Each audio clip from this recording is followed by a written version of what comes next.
Olá pessoal do EJA 4, tudo bem com vocês? Faz um bom tempo que a gente não se encontra, né? Acredito que nossa última aula já tenha mais 2 meses. Imagino que vocês, especificamente, né, por serem uma turma de adultos, têm passado por muita coisa ultimamente. Inclusive, é bem possível que não tenham em nenhum momento tido muito contato mais com aquilo que a gente estudou, né? Aquilo que a gente começou a estudar esse ano. Né? Mas aí vamos tentar retomar agora, utilizando essa outra ferramenta, utilizando a internet, para que possamos dar continuidade ao aprendizado. Vamos fazer uma experiência aqui com a metodologia, certo? Vocês já estão inseridos no grupo do WhatsApp, né? Então já estão utilizando a primeira ferramenta que a gente vai trabalhar, que é com o WhatsApp. No WhatsApp eu vou estar disponível nos horários referentes às nossas aulas, né? Para tirar dúvidas de vocês. Vocês também encontrarão ali, eu irei postar no WhatsApp sempre os links das nossas aulas. Né? Além do WhatsApp, vocês vão precisar utilizar basicamente mais 2 aplicativos. Um é o YouTube, para o caso de eu passar algum link do YouTube ou um vídeo como esse gravado por mim mesmo. E o outro é importantíssimo, que é o Google Classroom. Né? Esse é um aplicativo que talvez alguns professores já tenham conversado com vocês sobre ele, portanto, talvez muitos de vocês já tenham baixado esse aplicativo.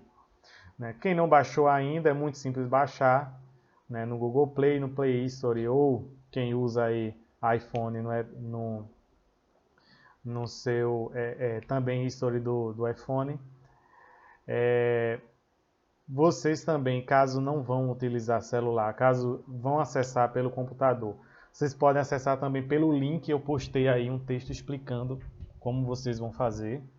Né? Então tem as duas formas aí para vocês trabalharem, certo?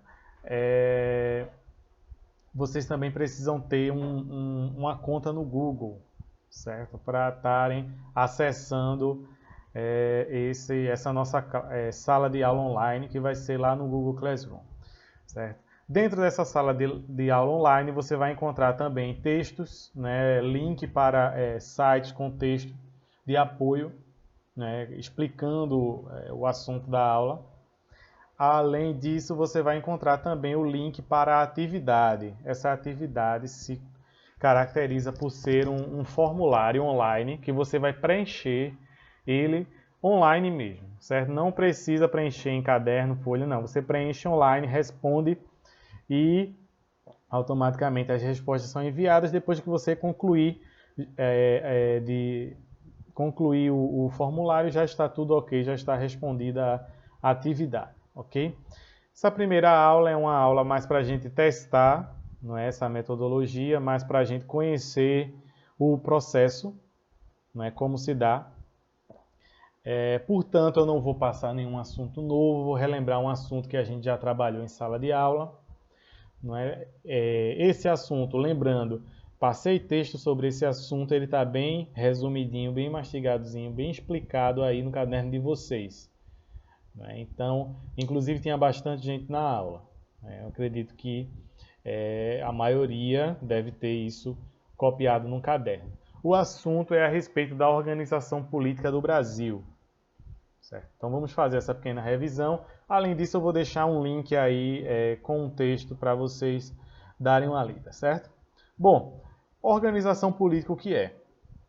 É a forma como se estrutura, como se organiza, como se organizam as representações políticas de uma sociedade, certo? O nosso povo brasileiro, ele tem uma organização de suas representações políticas, e essa organização política é o que a gente vai estudar aqui. Nos países democráticos, normalmente existem 3 poderes constituídos, certo? O poder legislativo, o poder executivo e o poder judiciário. São 3 poderes, certo? Legislativo, executivo e Judiciário. Cada um tem uma função específica. Os poderes executivo e legislativo normalmente têm vários cargos desses poderes, que são cargos escolhidos a partir de eleições livres. Você vai lá, normalmente através do voto, e escolhe. Já outros cargos não são escolhidos através de eleições livres. É o cargo, por exemplo. Deixa eu dar um exemplo inicial. Exemplo de cargo escolhido por eleições livres. Cargo de prefeito. É um cargo escolhido pelas pessoas, pelo povo. Só que esse prefeito tem direito a escolher alguns cargos do Poder Executivo, e nomeá-los, como, por exemplo, o ministro ou secretário de saúde de um município. Esse secretário, ele é um representante de um poder, mas ele não foi eleito para estar à lei, certo? Então, isso é um exemplo. Mas a maioria desses representantes são eleitos pelo povo. Já no judiciário, aqui no Brasil, boa parte dos representantes do judiciário, os juízes, os promotores, os procuradores, eles são escolhidos a partir de concurso público, certo? Então, tem um concurso público, eles fazem uma prova, os primeiros colocados são aprovados, certo? Bom, mas vamos lá. Nós temos esses três poderes, executivo, legislativo e judiciário. Em que consistem eles? O legislativo, como o próprio nome já diz, é aquele poder que legisla. O que é legislar? Legislar é fazer leis. Então, o poder que tem tem a autoridade para produzir leis, esse poder é o legislativo. Então, o legislativo produz as leis. O poder executivo é o poder que executa as leis, certo? Então, as leis já existem, o poder executivo vai lá e executa as leis. O judiciário julga a partir do que existe nas leis. Então, eles julgam e interpretam as leis. Então, vamos por partes novamente, certo? O legislativo, quem são? No legislativo, a gente tem... Sim, antes de eu falar disso, é importante saber que, além de termos os três poderes, a gente tem as escalas de poderes. Então, por exemplo, a gente tem a escala maior, que é a escala de poderes que governam o país inteiro, mas a gente tem as escalas menores, as escalas das unidades federativas ou estados, como, por exemplo, Pernambuco, Paraíba, Alagoas, e a escala municipal, certo? A escala do município, como Toritama, Caruaru, Recife, Olinda. Então, existem poderes em níveis diferentes. Nível do município, nível do Estado ou União Federativa, nível do Estado brasileiro, ou nível nacional, federal. Então, tem esses três níveis. Então, o poder legislativo, ele também está nos três níveis. No nível maior, que é o nível federal, você tem os senadores e os deputados federais. No nível do meio, nas unidades federativas e estados, você tem os deputados estaduais. E no nível menor, hierárquico, lá no município, você tem os vereadores. Então, vereador, deputado estadual, deputado federal e senador, certo? Esses são legislativos. O executivo, no cargo maior, você tem, no nível hierárquico maior, o presidente da República. Esse presidente e o vice nomeiam os seus ministros, que também são poder executivo. Ministro da Educação, ministro da Defesa, da Justiça e assim sucessivamente.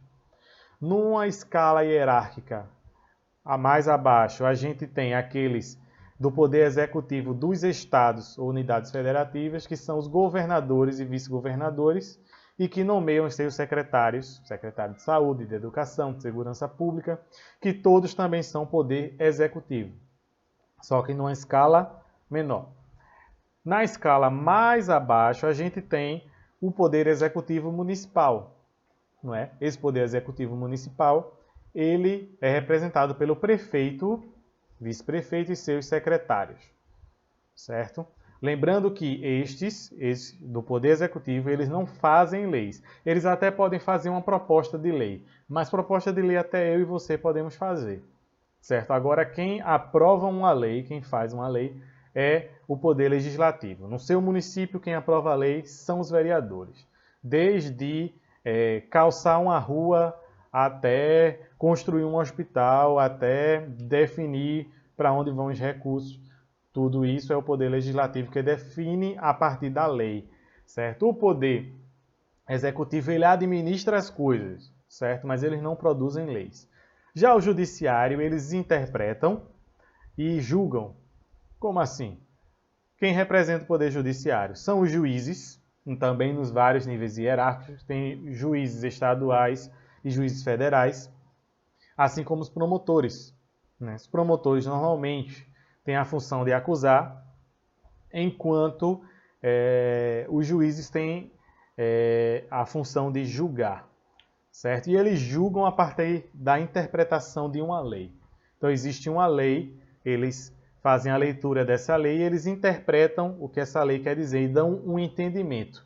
E então, assim, os julgamentos que eles vão fazer, ou as acusações, no caso dos promotores, são baseados nessa interpretação que se dá à legislação. Certo? Bom, foi muito rápido, muito corrido, é um assunto complexo. A gente trabalhou isso numa aula inteira, né? Aliás, em aulas inteiras a gente trabalhou isso, mas foi só para refrescar a memória de vocês. Vocês têm conteúdo no caderno e vocês têm o link aí.